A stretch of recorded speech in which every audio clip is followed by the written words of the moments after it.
Kyle Busch is willing to take a pay cut. The Brickyard weekend revealed quite a bit about Kyle Busch's NASCAR future. And I'm sure you guys know at this point, but if you don't already know, Kyle Busch's salary at Joe Gibbs Racing is estimated to be around $14 million per year and is one of the major sticking points in whether or not Kyle Busch will have a ride in next year's NASCAR Cup Series.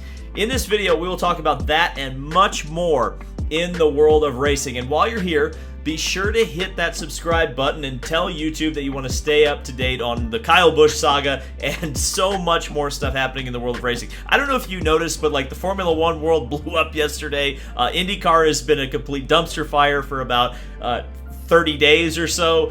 It's been so much fun to cover all this stuff, so I hope you guys are enjoying it as well. And that subscription helps people, specifically YouTube, know that this is the place to be. And oh, by the way, I'll be in Nashville this weekend covering the Music City Grand Prix, so I think you'll enjoy that coverage. That race was insane last year.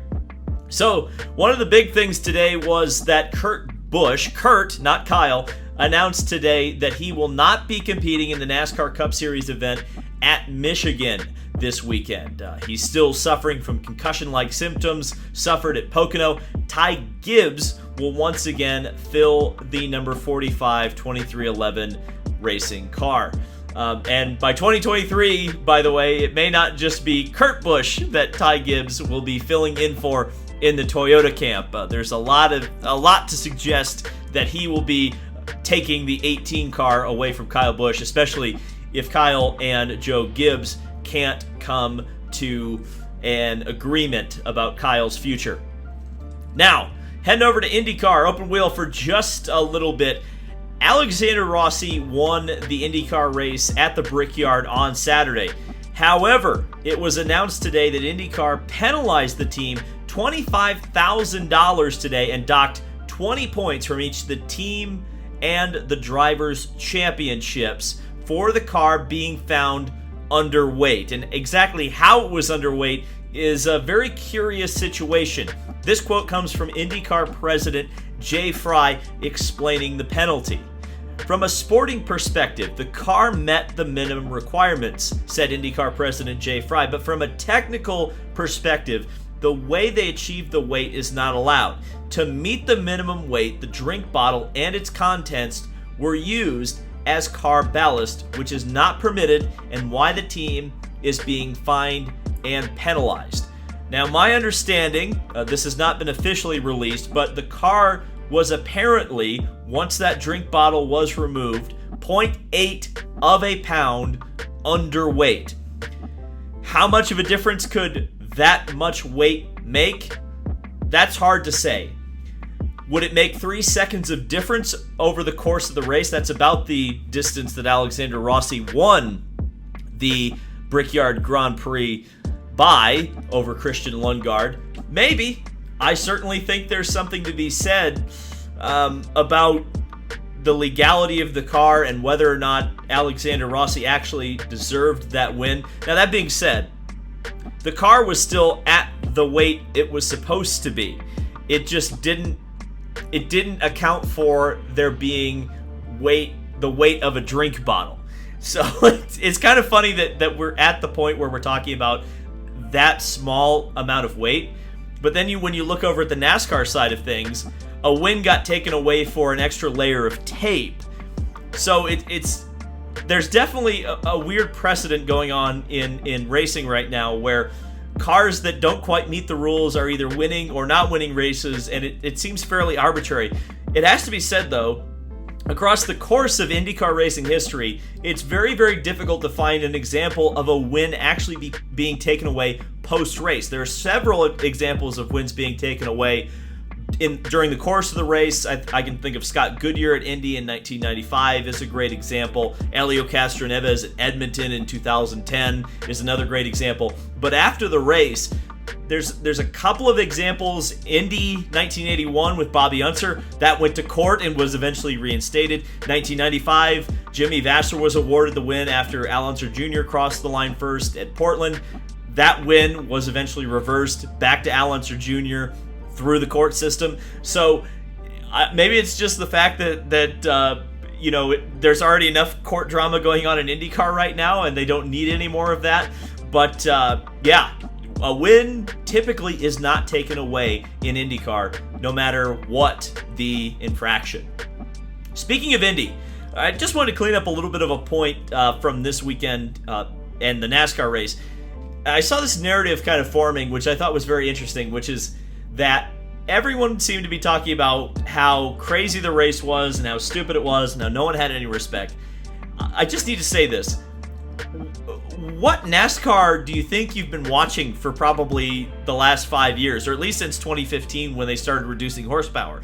It seems like the respect level in NASCAR and the amount of chaos and crashes has just gone through the roof, and I've been pointing it out for years, and it just seems like now people are beginning to say, well, this has crossed the line, this is unacceptable. I guess I don't get it totally. It doesn't make too much sense to me because, I mean, you even go back to that Brickyard Casey Kane one in whatever that was, 2017 or 2018. That was on the oval, and that was a whole bunch of wrecking. So, it's like, I guess the Indy road course finally made everyone realize that these races have maybe gotten a little too chaotic, but I think they always have been, at least in modern history. So it's kind of funny to see that discussion come up, and I don't really totally understand it. Kyle Busch. So as you guys know, it seems like a lot of people are interested in what's going on with Kyle Busch, and certainly he was at the mercy of the media in Indianapolis. So we learned a couple of things about Kyle Busch. Number one, he is willing to take a pay cut from Joe Gibbs or any other team that would be willing to sign him. Like I said at the beginning of the video, his current salary is around $14 million a year. That's one of the highest paid NASCAR drivers and certainly one of the highest paid auto racing drivers, period, in the world right now. He feels like he could elevate a team that he goes to drive for, and that was specifically when he was asked about Stewart Haas Racing. Now remember that elevate a team phrase because it'll come up later when we're talking about what another driver said about Kyle Busch. You may remember that I brought up the possibility of Kyle Busch potentially going IMSA racing for a year or two. Kyle Busch has considered that too. He actually brought up the possibility of doing a quote-unquote Kyle Larson tour, which could include IndyCars, IMSA, and dirt, though it is important to note that Kyle clarified that his priority is NASCAR, and this would kind of be a last resort. But I think the most telling thing about Kyle Busch's future was not necessarily something that Kyle Busch himself said. It was the crap-eating grin that was on Kevin Harvick's face when he was asked about the possibility that Kyle Busch could join Stewart Haas Racing. And certainly both Kyle and Kevin Harvick have commented this weekend that they both really didn't like each other, but were fierce competitors on and off the track. But it seemed like to me that the common denominator between both of their statements was that Kyle Busch and Kevin Harvick realized that if they teamed up and were on the same team, especially Stewart Haas Racing, the competition level, the competitiveness of that package, of that team, would go up significantly. And I would even go as far to say, because Kevin Harvick also mentioned that Kyle Busch, at whatever team he would go to, would elevate the performance of that team. And it sure did sound like he was specifically referring to his own team, Stewart Haas Racing, that Kyle would elevate. And as we know, Gene Haas was milling around at Pocono, and he typically does not come to NASCAR events.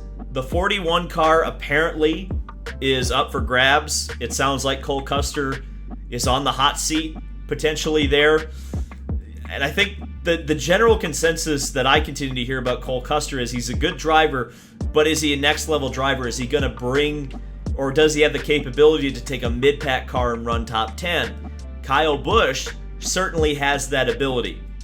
If you asked me right now where Kyle Busch will be in 2023, I would personally say it's going to be Stewart Haas Racing, just based on what we've heard, what we've seen from last weekend at Indianapolis. I personally do not believe that the relationship with Joe Gibbs Racing is going to be mended next year or beyond. I think Kyle's too expensive.